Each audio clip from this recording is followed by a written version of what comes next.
Types of set के बारे में हम लोग चर्चा करने जा रहे हैं कि कितने टाइप के सेट होते हैं। तो बेटा एक बात समझ लो, पहला सेट होता है जिसको बोलते हैं हम लोग नल सेट। नल सेट क्या है? एक ऐसा set which does not contain any element, एक ऐसा सेट जिसके पास नंबर ऑफ एलिमेंट कितने हो जाए, 0 हो जाए, उसको बोलते हैं हम लोग नल सेट, या फिर उसको बोलते हैं हम लोग एम्प्टी सेट, या फिर उसको बोलते हैं हम लोग वाइड सेट। तो नल सेट, एम्प्टी सेट या वाइड सेट। दूसरा होता है सिंगलटन सेट। सिंगलटन सेट किसको बोलते हैं?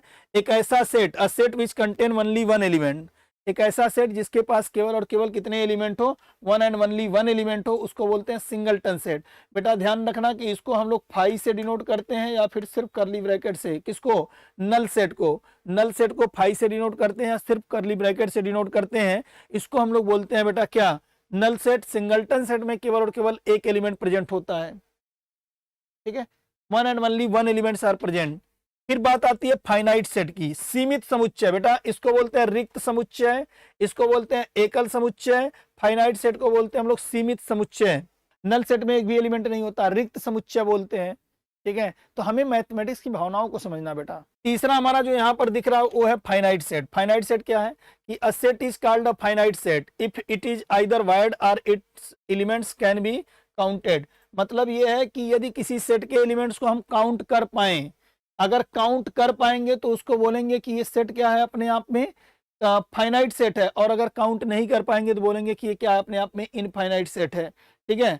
The number of distinct element of a finite set A is called the cardinal number and it is denoted bye Na।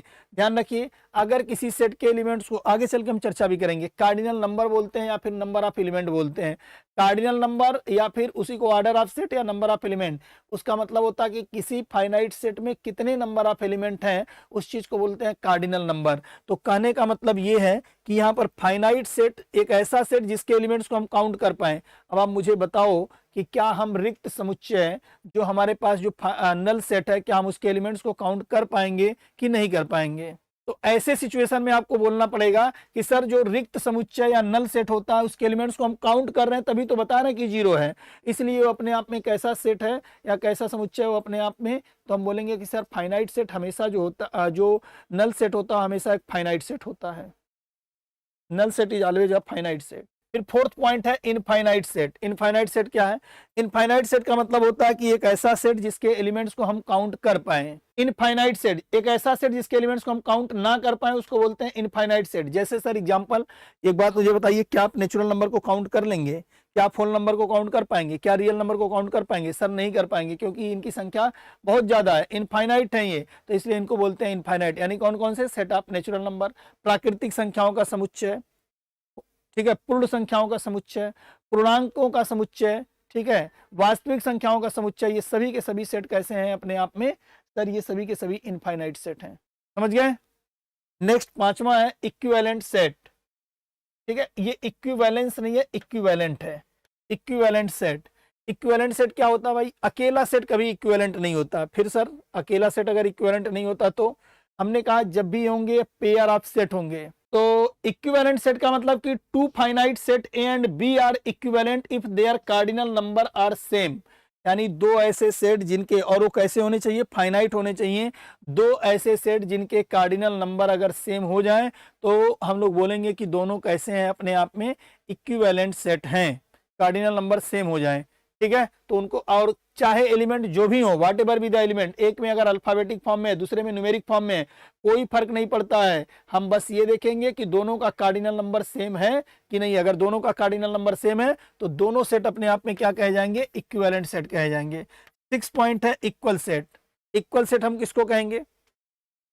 Equal set के case में यदि हम बोलें कि two set are said to be equal if both have the same element, यानी दो set जिसमें elements अगर सेम है तो उनको हम लोग बोलते हैं कि क्या, अपने आप में वो क्या है? इक्वल। कहने का मतलब कि दोनों में every element in both set must be identical. दोनों सेट में एलिमेंट्स क्या हो? आइडेंटिकल हो। आइडेंटिकल हो और साथ में नंबर ऑफ एलिमेंट भी इक्वल हो। यानी दो सेट इक्वल तब कहे जाएंगे जब दोनों इक्विवेलेंट हो और दोनों में एलिमेंट्स जो होने चाहिए वो क्या होने चाहिए? सेम होने चाहिए, एक जैसे होने चाहिए। तो हम बोलेंगे कि सेट जो होगा वो इक्वल सेट होगा। इसलिए यहाँ पर लिखा गया है कि equal set are equivalent but equivalent set are may not be equal. एक इक्वल सेट, हमें ये पॉइंट आप नोट करिएगा, इंपॉर्टेंट पॉइंट है। क्वेश्चन आपका बन सकता है, इक्वल सेट हमेशा जो होता है वो इक्विवेलेंट होता है, लेकिन एक इक्विवेलेंट सेट हमेशा इक्वल होता है ये जरूरी नहीं है। अब बात करेंगे हम लोग सबसेट के बारे में। What is the subset? Subset क्या होता है, पावर सेट क्या होता है, सुपर सेट क्या होता है, ठीक है, प्रॉपर सबसेट क्या होता है, उसके बारे में चर्चा करते हैं। अगर सेट ए है और सेट बी है, अगर ए के सभी एलिमेंट बी में हैं तो हम लोग बोलेंगे कि ए बी का क्या है, सबसेट है। बात समझ में आ रहा है? क्या बोलना पड़ेगा हमें? यदि सेट ए के सभी एलिमेंट बी में हैं तो जो ए होगा वो बी का क्या हो गया, एक सबसेट हो गया। और सर अगर बी के भी सभी एलिमेंट सेट ए में है तो हम बोलेंगे अगर ए के भी एलिमेंट बी में है और बी के भी एलिमेंट ए में है तो ए तो बी के इक्वल हो गया, इस दशा में भी ए बी का सबसेट है। और ऐसे सबसेट को बोलते हैं हम लोग इम्प्रॉपर सबसेट। अच्छा सर, तो क्या लिखा है, every element of set A is an element of set B, then A is called the subset of B set, it is denoted by A is the subset of B. इसको किस तरीके से denote करेंगे, इस तरीके से denote करेंगे, A is the subset of B. A के एलिमेंट यदि बी में दिख जाए तो इसको हम लोग बोलते हैं क्या, कि ये सबसेट है। सुपर सेट क्या है? सुपर सेट ये है कि if set B contains all element of set A then B is called superset of A and it is denoted by B is the subset superset of A। कहने का मतलब ये है बेटा कि अगर A के सभी एलिमेंट B में हो जाएं और B में कम से कम एक ऐसा एलिमेंट हो जो A में ना हो तो उसको बोलते हैं कि B जो है वो A का क्या है, सुपरसेट है। जैसे हम आपको एक एग्जांपल के थ्रू बता देते हैं। एक सेट है यहाँ पर A 1 2 3, यहाँ पर एक सेट है B, यहाँ पर लिया गया 1 2 3 4 5 6, इस तरीके से बहुत सारे।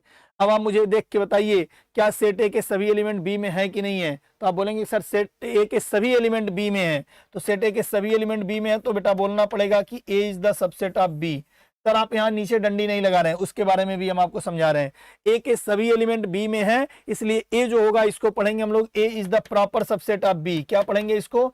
ए is the proper subset of B. A is the proper subset of B.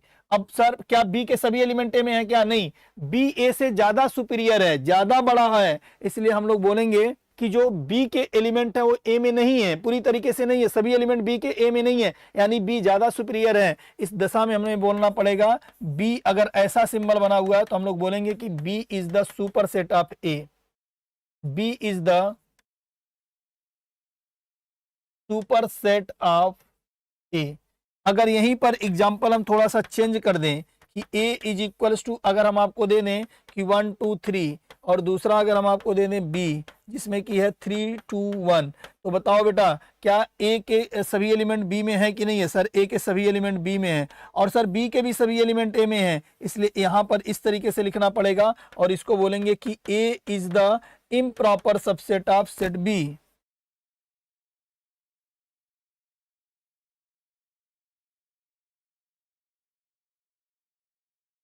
ए जो होगा वो बी का क्या होगा, इम्प्रॉपर सबसेट होगा।